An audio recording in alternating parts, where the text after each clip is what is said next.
Assalamualaikum dan salam sejahtera. Hari ini saya ingin membentangkan tentang satu proses kimpalan yang dikenali sebagai GMAW, yaitu Gas Metal Arc Welding. GMAW ialah proses kimpalan yang menggunakan elektrod wire berterusan serta gas yang berisilan untuk melindungi kawasan kimpalan daripada pencemaran atmosfera. Kaedah ini banyak digunakan dalam industri kerana ia lebih cepat, bersih dan efisien berbanding beberapa proses kimpalan lain seperti SMR Diabo. Prinsip kerja, cara kerja Gemayu adalah seperti berikut. Pertama, wire elektrod dimasukkan secara automatik melalui pistol kimpalan. Apabila arus elektrik dibekalkan, arka elektrik terhasil di antara elektrod dan logam asas. Haba yang terhasil mencairkan kedua-dua logam asas dan elektrod, lalu membentuk kolam lebur. Pada masa yang sama, gas pelindung seperti argon atau karbon dioksida dialirkan untuk melindungi logam lebur daripada tindak balas dengan udara.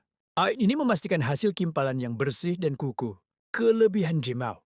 Terdapat beberapa kelebihan utama Gemau. Satu, sekadar pendepan tinggi, menjadikan kerja lebih cepat. Dua, tidak perlu kerap menukar elektrod seperti SMAU. Upikain hasil kimpalan lebih bersih dan mengurangkan percikan. Empat, boleh dijalankan secara automatik atau separa-automatik.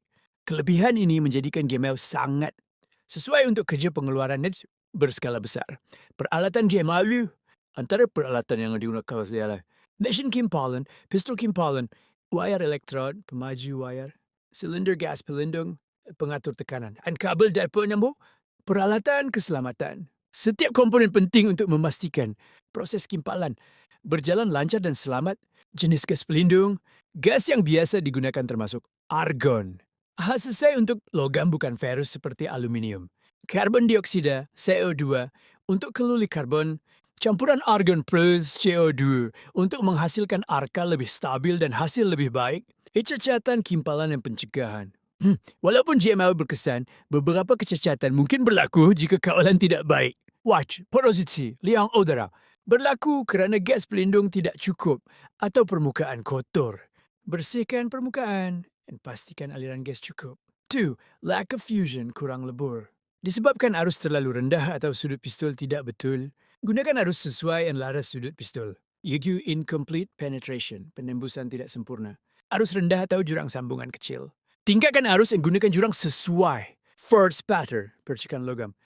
Disebabkan arus tinggi atau voltan tidak stabil, laraskan arus dan pastikan jarak sesuai 50 mm. 5. Cracks, retican. Disebabkan penyejukan cepat atau tegasan tinggi, perpanasan elakkan perubahan suhu mendadak. Undercut, alur tepi kimpalan. Berlaku kerana arus tinggi dan kelajuan kimpalan laju. Guna arus dan kelajuan sesuai serta sudut plus undergisi. Memaham kecacatan bab ini membantu meningkatkan kualiti kimpalan.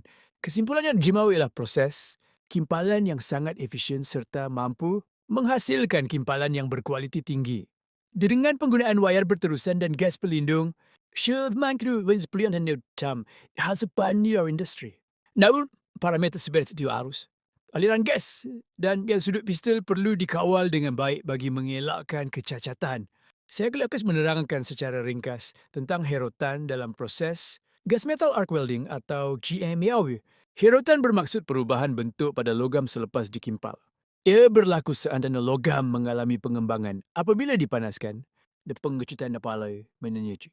Jika proses ini tidak sekata, logam boleh membengkok atau berpusing. Antara punca utama herotan ialah input haba yang terlalu tinggi, pegangan atau clamping yang tidak kukuh, urutan kimpalan yang tidak betul, serta penggunaan kepingan logam yang nipis. Herotan boleh berlaku dalam beberapa bentuk. Antaranya longitudinal iaitu herotan sepanjang arah kimpalan, transverse iaitu herotan melintang, dan angular iaitu herotan yang menyebabkan sudut berubah. Untuk mengurangkan panas lain, kita boleh mengawal input haba menggunakan clamping yang baik. Mengimpal secara seimbang di kedua-dua sisi. Serta menggunakan teknik seperti skip welding atau backstep welding. Itu je pada hari. Sekian, terima kasih.